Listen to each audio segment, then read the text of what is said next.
turabaye ikaze mwese mukoma kwikena ETBC TV mukaba muri kumwe na Jerry Chimiladi size 611 mubagiye kugira subscribe share like na comment kugira ubashe kuronka ibikorwa bishasha bica kuri TV yanyu ETBC TV nkuko bisanzwe amakuru yacu turahera mu Burundi muri Primus League biboneka ko imigwi yacu yarigeze ku ndu yabo igera ya gatandatu aho tubona ko umugwi wa Flambeau du Centre waje gutsinda umugwi wa BS Dynamic ibitsindo bibiri ku busa umugwi wa Kayanza United ukanganya n'umugwi wa Olympique Star igitsindo kimwe ukindi aho tubona ko umugwi wa Vitaro waje kunyagira imvura y'ibitsindo umugwi wa Magara Young Boys ibitsindo bigera kuri 5 ku busa aho tubona ko ku munota wa 15 gusa umukinyi Amis Leo yaramaje kwinjira igitsindo ca mbere ku munota wa 41 Kesi Jordan Mbona atsinda igitsindo ca kabiri nuko ku munota 57 Jean Claude gira umugisha atsinda igitsindo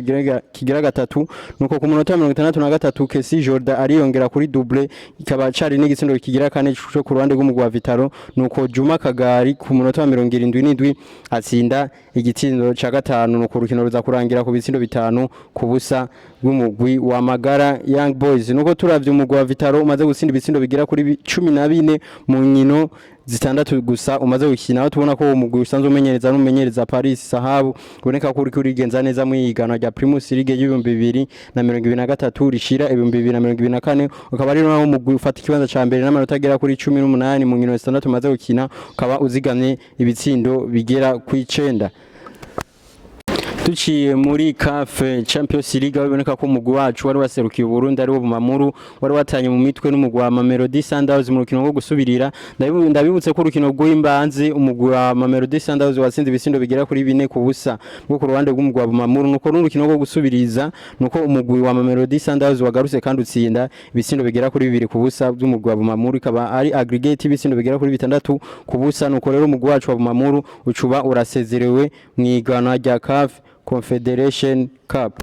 duciye muri CAF Confederation Cup nuko naho umugwi wari waserukiye Burundi ari we Grenoir naho wari wakiriye umugwi wa Stade Malien inyuma yaho urukino rw'ibanze rukiniwe mu gisagara ca Mali mu gihugu ca Mali nuko umugwi wa Stade Malien waje utsinda umugwi wa Grenoir ibisindo bigera kuri 3 kuri kimwe nuko urukino rwo gusubiriza umugwi wa Grenoir waje utsinda umugwi wa Stade Malien ibitsindo bigera kuri 3 kuri kimwe nuko bica biba imigwi yose binganyije ibitsindo bigera kuri 3 ku bindi nuko nyuma yaho umugwi wa Grenoir baje kuraba ko watsinzwe igitsindo kimwe uri hanze y'ikibuga nuko umugwi wa Grenoir waciye usezererwa bivanye kuri aggregate ibitsindo bigera kuri 3 ku bindi ariko kubera Grenoir yatsindiwe yakiriye mu ire igitsindo cyo hanze nuko umugwi wa Stade Malien niwo wacubasha kubandanya mu iganwa rikurikira gico ikombe ca Confederation Cup mwe turabandanya mu iganwa asanzwe akina ku mugabane wa Burayi duce muri Premier League muri La Liga muri Serie A Bundesliga tutibagiye na Ligue 1 ayiganwa ryose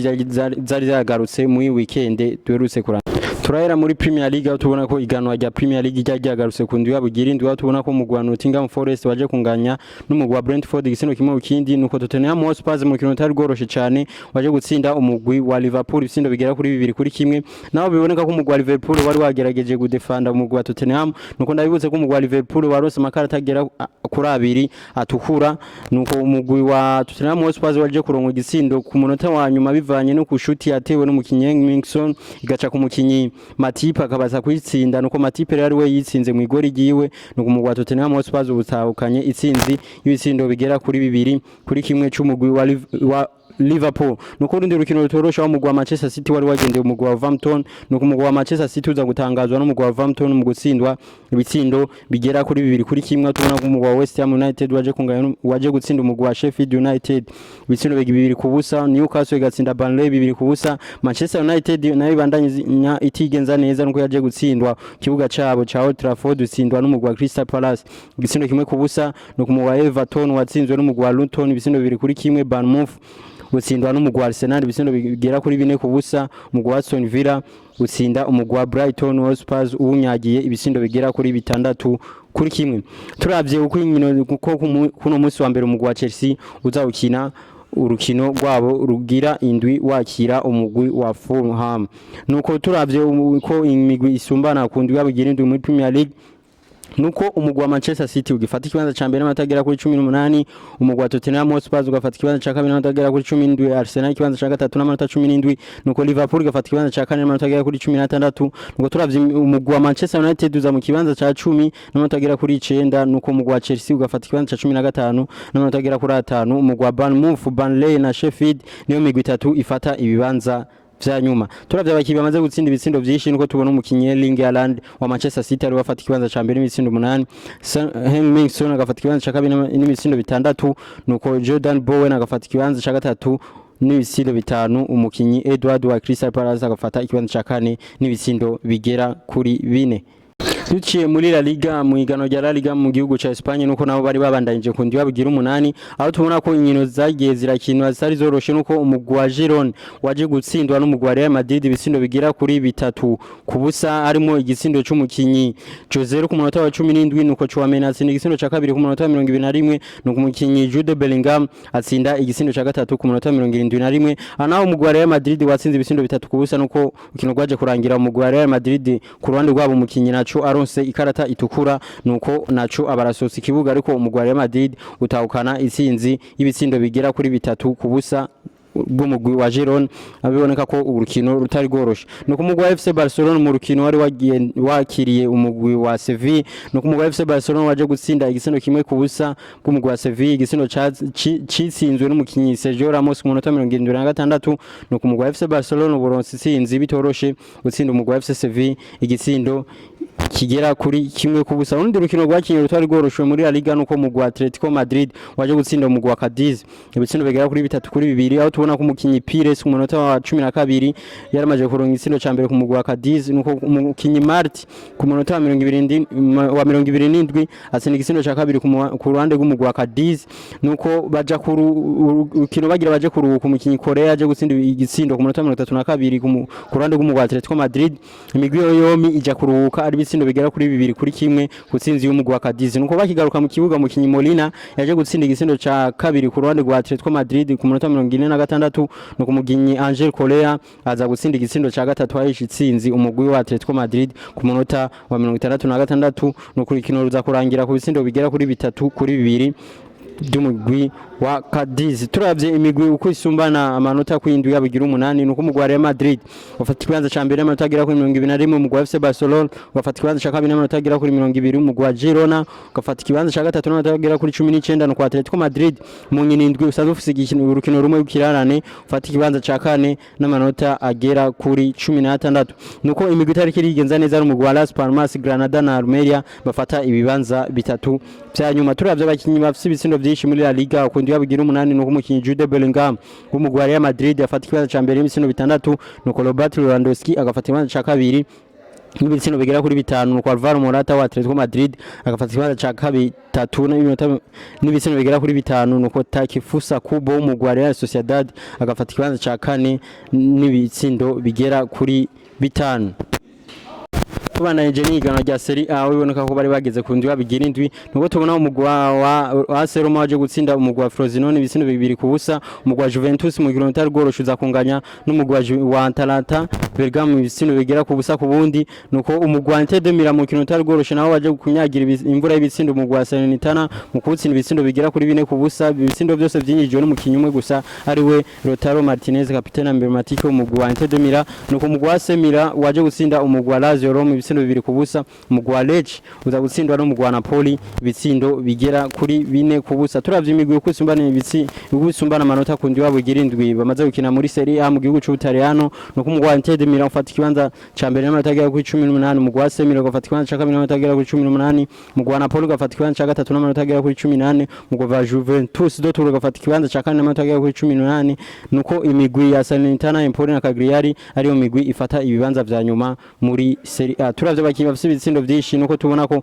mukinyi Lautaro Martinez afise ibitsindo bigera kuri 9, Victor Osimhen afise ibitsindo 5, Domenico Berardi agafata ikibanza ca gatatu wa Sassuolo afise ibitsindo bigera kuri 4, nuko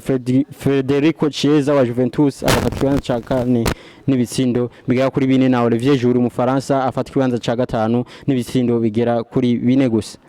duciye muri Ligue 1 mu gihugu cy'Ubufaransa nuko nabo bari bageze ku ndwi yabo igirindwi tubona ko umugwi wa Rennes waje gutsindwa n'umugwi wa Nantes ibisindo 3-1 nuko mu rukino rutari rworosha umugwi wa Nice uza kunganya n'umugwi wa Brest busa ku bundi umugwi wa Reims uza gutsinda umugwi wa Lyon ibisindo 2-0 umugwi wa Monaco waje kunyagira imvura y'ibitsindo 3-2 by'umugwi wa Olympique Marseille nuko Paris Saint-Germain uza gutangazwa n'umugwi wa Clermont Foot mu kunganya ubusa ku bundi turavye imigwi uko isumbana anota ku ndwi yabo igirindwi muri Ligue 1 mu gihugu cy'Ubufaransa nuko umugwi wa Monaco ufata ikibanza ca mbere n'amatagera kuri 18 Brest ugafata ikibanza ca kabiri n'amatagera kuri 18 umugwi wa Reims ugafata ikibanza ca gatatu n'amatagera kuri 13 umugwi wa Nice wa Yusuf Nyange ugafata ikibanza ca kane n'amatagera kuri 13 nuko imigwi itari kirigenza neza tubona ko umugwi wa Lyon utari kirigenza neza muri ligana rya Serie A y'ibihumbi 2023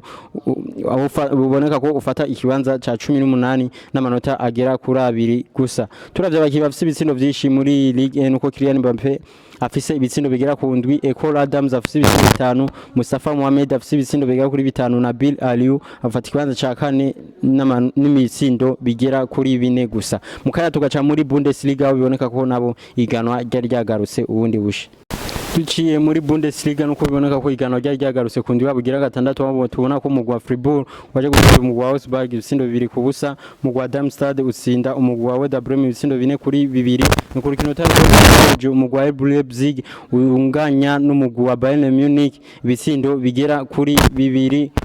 urukino utari rworoshaho tubona ko imigwi yose yari yaje yazikenyeye aho umukinyi Openda ku munota 20 gusa yaramaje guhesha igitsino ca mbere umugwi wa RB Leipzig nuko umukinyi Lukeba ku munota 26 atsinda igitsino ca kabiri nuko imigwi ja kuruhuka ari ibitsindo 2 ku busa bw'umugwi wa Bayern Munich nuko bakigaruka mu kibuga umukinyi Harry Kane ku munota 57 yaje gutsinda kugombora igitsino ca mbere ku ruhande wa Bayern biciye kuri penalty nuko umukinyi Rorasan ku munota 70 aza gutsinda igitsino ca kabiri iyo migwi yose urukino ruza kurangira inganyije ibitsindo bigera kuri 2 ku bindi nuko n'indi rukino tubona ko umugwi wa FNM waje gutsindwa n'umugwi wa Bundesliga ibitsindo bigera kuri 3 kuri kimwe turavye imigwi uko simbana ibitsindo muri Bundesliga ku ndwi yabo igira gatandatu uko imigwi simbana amanota nuko umugwi wa Bayern Leverkusen ufata ikibanza ca mbere n'amanota agera kuri 16 umugwi wa VfB Stuttgart ugafata ikibanza ca kabiri n'amanota agera kuri 15 umugwi wa Bayern Munich ugafata ikibanza ca gatatu n'amanota agera kuri 18 nuko umugwi wa Borussia Dortmund ufata ikibanza ca kane aho nganya n'umugwi wa Bayern amanota agera kuri 18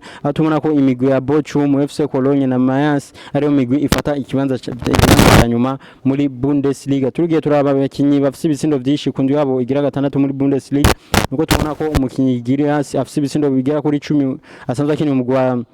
BF Stuttgart aho tubona Harry Kane afata ikibanza ca kabiri ni bigera ku 8 Jonas Wind agafata ikibanza ca gatatu n'ibitsindo bigera ku ndwi mwakoze mwese mwakurikiranye ikiganiro cy'uno munsi mukaba mari kumwe na Jerry Shimira Disazi 67 nibagiye kugira subscribe share like na comment kugira ubashe kuronka ibikorwa bishasha bica kuri TV yanyu ITBC TV. Ciao.